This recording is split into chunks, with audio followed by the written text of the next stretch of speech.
테마 1 프로젝트 성공과 케오스 리포트의 네 번째 시간입니다. 오늘은 프로젝트의 복잡성, 그 다음에 기술 숙련도별 프로젝트의 성공률이 어떻게 다른가에 대해서 살펴보겠습니다. 본론에 들어가기 전에 앞서서 우리가 설명한 내용 이러한 것을 좀 잠시 되새겨 보겠습니다. 먼저 프로젝트 성공에 대한 평가 기준이 종전에 3개에서 6개의 기준으로 바뀌었고요. 3개의 기준이었을 때 우리가 뭐라고 부르냐면 트래디셔널이라고 부르고 6개의 기준을 사용을 했을 때 모던이라고 부르고요.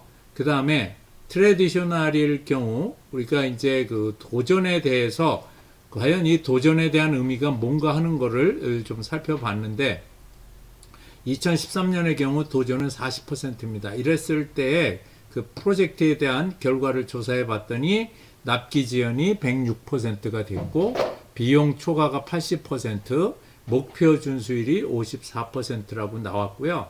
그 다음에 트래디셔널과 모던에 우리가 비교를 할 때 3개의 기준에서 6개의 기준으로 바뀌었기 때문에 성공률이 7% 떨어지는 것을 우리가 볼 수 있었습니다. 프로젝트 규모별, 산업별, 지역별, 성공, 도전, 실패율을 저희가 알아봤었는데 규모별 프로젝트 성공률은 스몰 프로젝트일 경우가 높고 규모가 커짐에 따라서 성공률은 낮아지는 걸 볼 수 있었습니다. 6%대 61%고요. 그 다음 산업 분야별 성공률에서는 리테일 분야가 높은 것으로 나왔고 공공 분야가 제일 낮은 것으로 나왔습니다. 35%대 21%죠.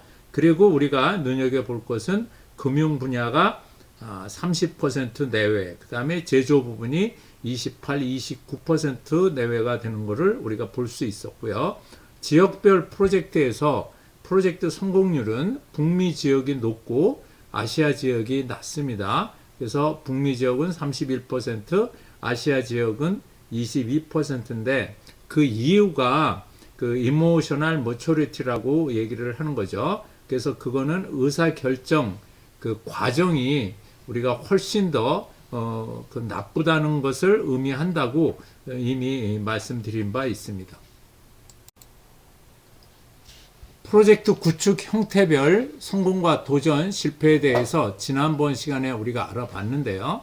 구축 방법별 프로젝트에서 전통적인 개발 방법이 성공률이 22%로 제일 낮고 그 다음에 일부 개발하거나 그 다음에 부분 구입을 할 경우 조금씩 향상되지만 그닥지 성공률은 높지 않습니다. 그 다음에 패키지를 구입할 경우 성공률이 57%에 이르지만 패키지를 구입하고 또 맞지 않는다고 해서 수정하는 경우 성공률은 40%대에 머무르는 것을 볼 수 있었습니다.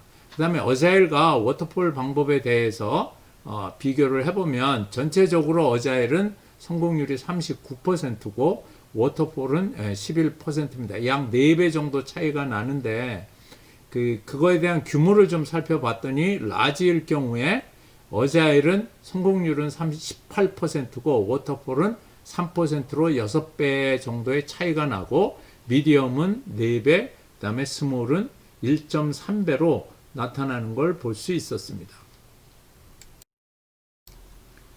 오늘은 복잡성에 대해서 설명을 드리겠습니다. 복잡성은 여러분들 잘 아시다시피 프로젝트 실패의 주요 원인 중 하나이죠. 케오스 데이터베이스도 이러한 성향을 잘 보여주고 있는데요. 맨 하단에 보면 매우 쉬운 경우 성공률은 38%입니다. 그 다음에 이지라고 하는 그러한 경우 성공률 3%가 향상된 35%고요. 그렇게 해서 성공률이 점점 낮아지면서 그 다음에 매우 복잡할 경우 성공률은 15%에 이르고요.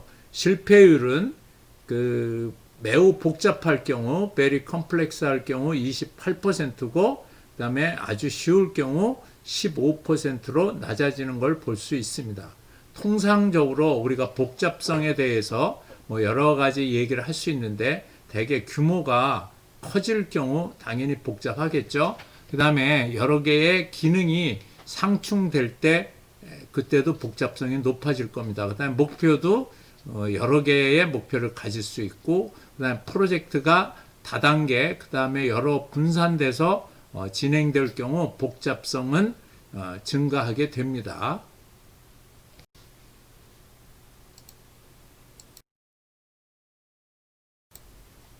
이번에는 그 개발자의 능력에 대해서 좀 설명을 드릴 텐데요. 개발자의 능력, 재능이 많은 프로젝트가 성공률이 높은 것은 이제 당연한 거죠. 여기 보시면 재능이 없는 사람일 경우 17%고 unskilled라고 돼서, 그 다음에 gift라고 해가지고 재능이 있는 사람은 성공률이 38%입니다. 약 2배 이상 성공률이 높아지는 걸 볼 수 있고, 실패율도 그 상당 부분 낮아지는 것을 볼 수 있습니다. 그런데 우리의 경우 프로젝트가 막 어려워가지고 힘들어서 원가 문제로 고민이 될 땐 제일 먼저 우리는 재능이 있는 사람, 다시 말해서 조금 그 단가가 비싼 사람을 빼고, 그 다음에 조금 기술이 덜한 사람, 이러한 그 값싼 개발자를 투입하고 있는 그런 사례가 많은데, 이러한 그 경우는 굉장히 그 어리석은 그러한 결정이라는 것을 그 케오스 리포트는 보여주고 있습니다. 테마 1 프로젝트 성공과 케오스 리포트의 네 번째 시간이었습니다. 앞서서 우리가 케오스 리포트의 다양한 성공 기준을 한번 살펴보았고요. 그 다음에 규모별, 그 다음에 산업 영역별, 그 다음에 글로벌한 지역별, 그 다음에 구축 방법인 개발 방법과 어자일 워터폴 방법에 대해서도 성공률을 살펴보았고요. 오늘은 프로젝트가 복잡할 경우에 대한 그 성공률을 좀 살펴봤고, 그다음 프로젝트의 그 숙련도가 좋은 그러한 그 사람들이 있을 때 프로젝트의 성공률은 어떻게 변하느냐 하는 것에 대해서도 살펴보았습니다. 다음번에는 그 케오스 리포트가 또한 그 여러 개의 프로젝트 성공 요인에 대해서도 좀 많은 데이터를 보여주고 있는데요. 가장 이제 첫 번째로 트레디셔널하고 모던한 경우에 성공 요인을 좀 보여주고, 성공하는 프로젝트의 성공 요인 1위부터 10위, 도전일 경우 1위부터 10위, 그 다음에 실패일 경우 성공 요인 1위부터 10위에 대해서 그 다양한 그러한 내용에 대해서 설명드리고요. 그다음 최종적으로 이 케오스 리포트의 그 결론에 대해서 말씀드리고 테마 1을 마무리하고자 합니다.